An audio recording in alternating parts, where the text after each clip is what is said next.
اعلان نبوت کا 10واں سال تھا۔ ایام حج میں رسول اللہ مکہ سے باہر مختلف وادیوں میں ٹھہرے ہوئے حاجیوں سے ملاقات کر کے انہیں اسلام کی دعوت پیش کر رہے ہیں کہ آپ کی ملاقات یثرب سے آئے خزرج قبیلے کے 6 افراد سے ہوئی جو مینا کے قریب اپنے لیے مقرر کردہ جگہ پر خیمہ زن تھے۔ رسول اللہ ان کے خیمے میں تشریف لائے اور توحید، نبوت اور قیامت کی بات کی۔ یہ سن کر وہ آپس میں سرگوشی کرنے لگے کہ یہ تو وہی نبی ہیں جن کی بشارت ہمیں یہودی دیا کرتے ہیں، ہم ان پر ایمان لے آتے ہیں، کہیں ایسا نہ ہو کہ یہودی ہم سے پہلے ان پر ایمان لا کر ہم پر غالب آ جائیں۔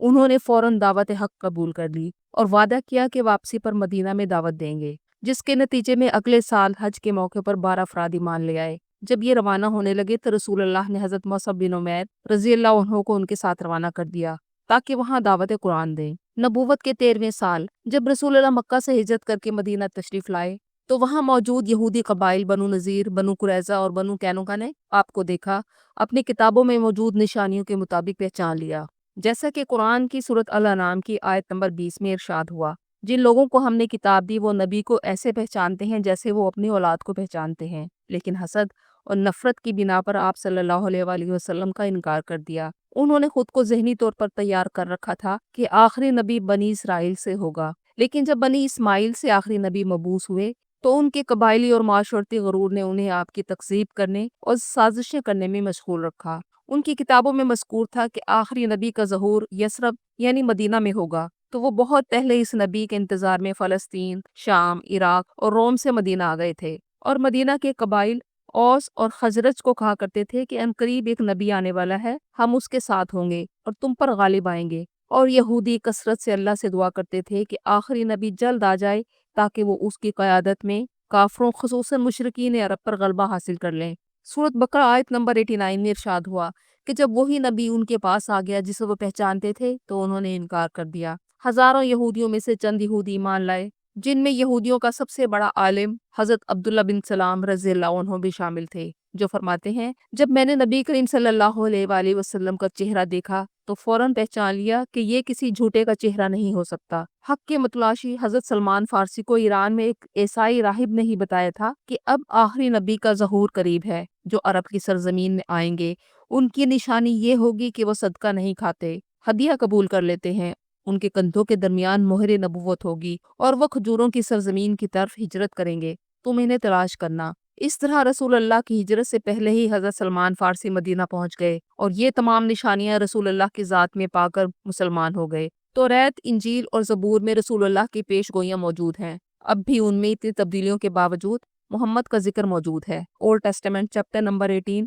آیت نمبر 18 میں حضرت موسیٰ کی پیش گوئی موجود ہے کہ اللہ نے یہودیوں سے کہا کہ میں ان کے لیے اب تمہارے بھائیوں میں سے تیرے جیسا ایک نبی پیدا کروں گا اور اپنے کلام کو اس کے منہ میں ڈالوں گا، اور وہ ان لوگوں سے جو کچھ میں اسے حکم دوں گا وہی کہے گا، اور جو شخص اس نبی کی بات نہ سنے گا میں اس سے حساب لوں گا۔ یہودی علماء اس آیت کا تعلق حضرت یوشع بن نون سے جوڑتے ہیں، حالانکہ وہ رسول نہ تھے، نہ ہی انہیں کتاب دی گئی تھی، نہ ہی ان کی امت تھی۔ جس نبی کی پیشین گوئی کی گئی تھی وہ حضرت موسیٰ علیہ السلام کی طرح صاحب شریعت ہوں گے۔ حضرت موسیٰ کو توریت تختیوں کی شکل میں دی گئی، جبکہ آخری نبی محمد کے دل پر قرآن نازل ہوا اور زبان مبارک سے جاری ہوا، جیسا کہ تورات میں اللہ تعالیٰ نے پہلے ہی بتا دیا تھا کہ میں اپنا کلام اس کے منہ میں ڈالوں گا۔ اسی طرح جب حضرت موسیٰ مصر سے اپنی امت کو لے کر نکلے تو ان کے ساتھ 6 لاکھ یہودی تھے، جبکہ حضرت عیسیٰ علیہ السلام پر صرف چند لوگ ایمان لائے تھے۔ حضرت موسیٰ کی مانند رسول اللہ کی بھی ایک بہت بڑی امت ہے۔ حضرت موسیٰ علیہ السلام کی پیدائش اور وفات محمد صلی اللہ علیہ وآلہ وسلم کی پیدائش اور وفات کی طرح قدرتی تھی، جبکہ حضرت عیسیٰ علیہ السلام کی معجزانہ تھی۔ Deuteronomy old testament chapter number 18 آیت نمبر 18 میں اللہ تعالیٰ کا موسیٰ کو یہ کہنا کہ تمہارے بھائیوں میں سے تیرے جیسا ایک نبی پیدا کروں گا، یہ صرف حضرت محمد صلی اللہ علیہ وآلہ وسلم کے لیے تھا۔ اسی طرح توریت کے چیپٹر نمبر 3 حبقوق آیت نمبر 3 میں ذکر ہے، القدس یعنی پاکزاد فاران کے پہاڑوں سے۔ یہ فاران تو وہی وادی ہے جہاں حضرت ابراہیم علیہ السلام حضرت ہاجر اور حضرت اسماعیل کو چھوڑ کر گئے تھے، اور یہی مکہ کا علاقہ رسول اللہ صلی اللہ علیہ وآلہ وسلم کی جائے پیدائش اور نبی مبعوث ہونے کا مقام بنا۔ اس طرح بائبل ازائیہ چیپٹر نمبر 29 آیت نمبر 12 میں ہے، اور وہ کتاب اسے دی جائے گی جو پڑھا لکھا نہیں، اور یہ کہہ کر کہ اسے پڑھ تو وہ کہے گا میں پڑھا لکھا نہیں ہوں۔ یہ منظر وہی ہے جب غار حرا میں حضرت جبرائیل علیہ السلام نے فرمایا اقرا پڑھ، اور آپ صلی اللہ علیہ وآلہ وسلم نے فرمایا ما انا بقاری، میں پڑھنے والا نہیں ہوں۔ اسی طرح بائبل کے چیپٹر عیسائیہ کی آیت نمبر 11 میں لکھا ہے، بیابان اور اس کے شہر خوشی منائیں، وہ بستیاں جن میں کیدار رہتا ہے، سیلا کے رہنے والے گائیں، وہ پہاڑوں کی چوٹیوں سے للکاریں۔ بائبل کی اس آیت میں بھی رسول اللہ کی پیش گوئی موجود ہے۔ کیدار حضرت اسماعیل علیہ السلام کا بیٹا تھا اور اسی نسل سے رسول اللہ صلی اللہ علیہ وآلہ وسلم کا تعلق ہے۔ اسی طرح سیلا کا مطلب ہے چٹان یا پہاڑ کی دراڑ، جو مدینہ کی جغرافیائی حالات کی طرف اشارہ کرتا ہے۔ اس میں کردار اور سیلا کے ذکر سے بالکل واضح ہے کہ یہ پیش گوئی محمد صلی اللہ علیہ وآلہ وسلم کے بارے میں تھی۔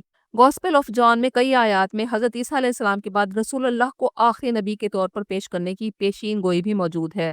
گوسپل آف جان آیت نمبر 7 میں حضرت عیسیٰ اپنے حواریوں سے فرماتے ہیں، لیکن میں تم سے سچ کہتا ہوں، میرا جانا تمہارے لیے فائدہ مند ہے، کیونکہ اگر میں نہ جاؤں تو وہ مددگار تمہارے پاس نہ آئے گا، لیکن اگر میں جاؤں تو میں اسے تمہارے پاس بھیجوں گا۔ اور اسی کی تصدیق قرآن کی سورت الصف آیت نمبر 6 میں ارشاد ربانی ہے، اور جب عیسیٰ ابن مریم نے کہا میں تمہارے پاس اللہ کا رسول ہوں اور اپنے بعد آنے والے رسول کی بشارت دیتا ہوں جس کا نام احمد ہے۔ احمد محمد صلی اللہ علیہ وآلہ وسلم کا دوسرا نام ہے، جبکہ انجیل برناباس چیپٹر نمبر 97 میں ہے، اور جب میں آؤں گا تو میں اس کی نشانیوں کو ظاہر کروں گا جس کا نام محمد ہے اور جو خدا کا رسول ہے۔ انجیل کے اس کتابی نسخے کو کلیسا نے ماننے سے انکار کر دیا۔ ان کا کہنا ہے کہ یہ عیسائیت کے موجودہ عقائد سے ٹکراتی ہے۔ اسی طرح اولڈ ٹیسٹامنٹ کی کتاب song of Solomon chapter number 5 آیت نمبر 16 میں عبرانی زبان میں یہ الفاظ آتے ہیں، اس کا منہ شیرینی ہے جبکہ وہ سراپا دل فریب ہے۔ یہ الفاظ محمدم دل فریب کے معنوں میں آتے ہیں۔ مسلم مفسرین یہ رسول اللہ صلی اللہ علیہ وآلہ وسلم کی طرف منسوب کرتے ہیں۔ اسی طرح بک آف عیسائیہ کے چیپٹر نمبر 42 اور آیت نمبر 1 سے لے کر 4 تک ایک خادم کا ذکر ہے جو قوموں کو عدل سکھائے گا، جزیرہ نشینوں یعنی جزیرۃ العرب کو امید دے گا، وہ چیخے گا نہیں بلکہ نرمی سے عدل پھیلائے گا۔ یہ وہ تمام اوصاف ہیں جو رسول پاک صلی اللہ علیہ وآلہ وسلم کی ذات مبارک میں ہیں، جنہوں نے جزیرہ نمائے عرب سے دین کا آغاز کیا۔ کچھ قدیم نسخوں میں بھی پیشین گوئیاں موجود ہیں جو اتفاقی طور پر اور حادثاتی طور پر ملے۔ مثلا 1947 میں فلسطین کے علاقے قمران کے قریب پہاڑوں میں ایک بدو چرواہے نے اپنی بکری کھو دی، جسے تلاش کرتے کرتے وہ ایک غار تک پہنچا۔ اس نے غار میں پتھر پھینکا تو کسی برتن کے ٹوٹنے کی آواز آئی۔ جب وہ اندر گیا تو مٹی کے بڑے بڑے جارز رکھے ہوئے تھے جن کے اندر قدیم چمڑے پر لکھے ہوئے سکرولز محفوظ تھے۔ جب یہ سکرولز مقامی اینٹیک ڈیلرز کے ذریعے یروشلم پہنچائے گئے جہاں محققین نے انہیں خرید کر جانچ پڑتال کی، کاربن ڈیٹنگ سے ان کے تقریباً 2200 سال قدیم ہونے کا پتہ چلا۔ پھر 1947 سے 1957 کے دوران قمران کے ارد گرد کے 11 غاروں میں کھدائی کی گئی تو وہاں سے 900 سے زیادہ قدیم تورات، زبور اور غیر بائبل تحریروں کے ٹکڑے ملے جنہیں ڈیڈ سی سکرول کا نام دیا گیا۔ ان میں سے بعض 200 سال قبل مسیح کے لکھے ہوئے تھے۔ ان میں 2 مسیح کا ذکر تھا۔ بعض اسکالرز کے مطابق ایک حضرت عیسیٰ علیہ السلام اور دوسرے محمد صلی اللہ علیہ وآلہ وسلم ہیں۔ تورات، انجیل اور زبور میں حضرت محمد صلی اللہ علیہ وآلہ وسلم کی جزیرہ نمائے عرب میں آخری نبی کے طور پر مبعوث ہونے کی کئی نشانیاں موجود ہیں۔ بہت سی نشانیاں یہود و نصارہ نے بدل دی۔ قرآن مجید نے ان نشانیوں کو واضح کیا اور محمد صلی اللہ علیہ وآلہ وسلم کو آخری نبی ثابت کیا اور ان تمام نشانیوں کی تصدیق کی جو قرآن سے پہلے کی آسمانی کتابوں میں درج تھیں۔